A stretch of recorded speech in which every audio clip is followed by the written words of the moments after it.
Have you ever wondered why some people seem to move ahead in life while others stay stuck in the same place year after year? It's not always about talent, luck, or resources. More often than not, it comes down to one simple but powerful thing: comfort zones. And today I want to show you why your comfort zone might secretly be destroying your potential without you even realizing it. Now, before we dive in, let's be honest. Comfort zones feel good. They're safe, they're familiar. You know exactly what to expect. No surprises, no risks, no fear of failure. But here's the problem. The same thing that makes comfort zones feel safe is the very thing that limits your growth. And if you stay inside them too long, you'll find yourself living a life that feels small, predictable, and unfulfilled. So let's break this down. I'll explain why comfort zones are dangerous, how they hold you back, and most importantly, what you can actually do to break free and unlock your full potential. We often throw around the phrase comfort zone without actually thinking about what it means. A comfort zone isn't just a physical space, it's a mental and emotional state. It's the set of root habits and environments where you feel safe and in control. For example, maybe you've been at the same job for years. You know your role, you know the people, you know the paycheck. It's not exciting, but it's not scary either. That's your comfort zone. But here's the catch. Your brain loves comfort zones because they conserve energy. Our brains are wired to avoid risk and discomfort. That's why stepping outside of that bubble feels so intimidating. It's literally your brain's survival mechanism kicking in. The problem is, survival mode doesn't equal thriving. You don't grow when you're just surviving. You grow when you challenge yourself. Here's the dangerous part. Comfort zones give you the illusion of safety. You think you're secure because you're not taking risks. But in reality, staying in the same place for too long comes with its own risks. Think about technology and jobs. How many people stayed in comfortable careers for years, only to see those industries disrupted overnight? Suddenly, the safe path wasn't so safe anymore. Or in relationships, how many people stay in toxic or unfulfilling relationships just because they're afraid of the unknown? That sense of safety is really just fear disguised as stability. And let me share something personal here. For a long time, I was stuck in my own comfort zone when it came to public speaking. I avoided opportunities because they made me anxious. I'd tell myself, I'm not ready, or this isn't my thing. But deep down, I knew I was holding myself back. The irony? Every time I avoided it, I felt smaller. I felt like I was betraying myself. It wasn't until I finally forced myself to step on stage, heart pounding, palms sweaty, that I realized the fear wasn't going to kill me. In fact, on the other side of that fear was growth I didn't even know was possible.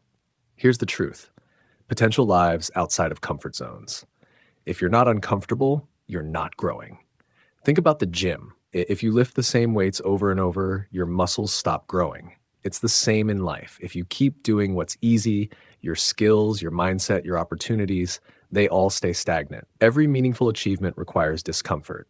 Starting a business, learning a new skill, moving to a new city, pursuing a relationship, all of these things involve risk, uncertainty, and vulnerability. But they also come with the possibility of massive rewards. When you stay in your comfort zone, you might feel okay today, but in the long run, you're sacrificing your future. You're trading growth for short-term ease, and that trade is way more costly than you realize. Let me paint you a picture. Imagine two people. Person A works the same job, watches the same shows, hangs out with the same people, and never pushes themselves to try anything new. They're comfortable. Person B, on the other hand, says yes to challenges. They take on new projects at work even if they're nervous. They start learning a new language even if they sound silly at first. They sign up for a half marathon even though they've never run more than 2 miles. Fast forward 5 years. Person A is in the exact same spot. Nothing's really changed. Person B, they've grown in confidence, skills, and opportunities. People notice them. They've built resilience. They're not fearless, but they've learned how to move forward despite fear. Which life would you rather live? Now, I know what some of you might be thinking, but what if I fail? And that's the heart of it, isn't it? Fear of failure, fear of rejection, fear of the unknown. But let me flip this for you.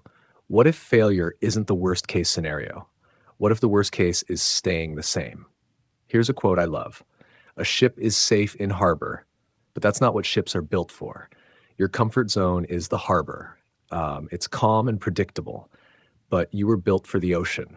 You were built to sail, to explore, to expand. Yes, storms will come. Yes, you might get knocked around, but you'll also discover new horizons you never imagined. Okay, so we've talked about why comfort zones destroy your potential, but how do you actually break out of them? Here are a few practical steps. 1. Start small.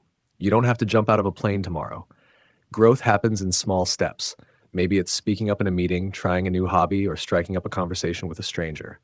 2. Redefine fear. Instead of seeing fear as a stop sign, see it as a compass. If something scares you, it usually means you're headed toward growth. 3. Get comfortable being uncomfortable. Make discomfort a habit. For example, I started taking cold showers just to train my brain to handle discomfort. It sounds silly, but it rewired how I responded to challenges. 4. Surround yourself with growth-minded people. Comfort zones are contagious. If you hang out with people who play it safe, you'll do the same. But if you surround yourself with people who take risks and push themselves, you'll start to rise to their level. 5. Visualize your future self. Ask yourself, in 5 years, will I be proud of the risks I took, or will I regret the chances I never tried? Sometimes imagining your future self can give you the courage to act today. I'll be honest, stepping out of comfort zones doesn't get easier. Every time I face something new, I still feel fear. But I've learned something powerful. Courage isn't the absence of fear. Courage is choosing to act in spite of it. And every time I've chosen growth over comfort, I've never regretted it. Sure, I've failed sometimes, I've embarrassed myself, but even in those failures, I grew, I learned, and that growth gave me more confidence than staying comfortable ever could. So, here's my challenge to you.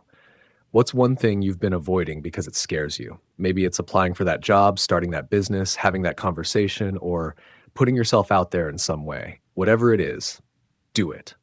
Take the step. Lean into the discomfort because comfort zones feel safe, but they cost you your potential. And your potential, your dreams, your goals, your purpose is far too valuable to waste. Remember, growth and comfort can't coexist. If you want one, you have to sacrifice the other. So choose growth. Choose to step out because the life you want is waiting on the other side of your comfort zone. If this message resonated with you, hit that like button, share it with someone who might need it, and don't forget to subscribe for more content like this. And let me know in the comments, what's one comfort zone you're committed to breaking out of starting today? Thanks for watching, and I'll see you in the next video.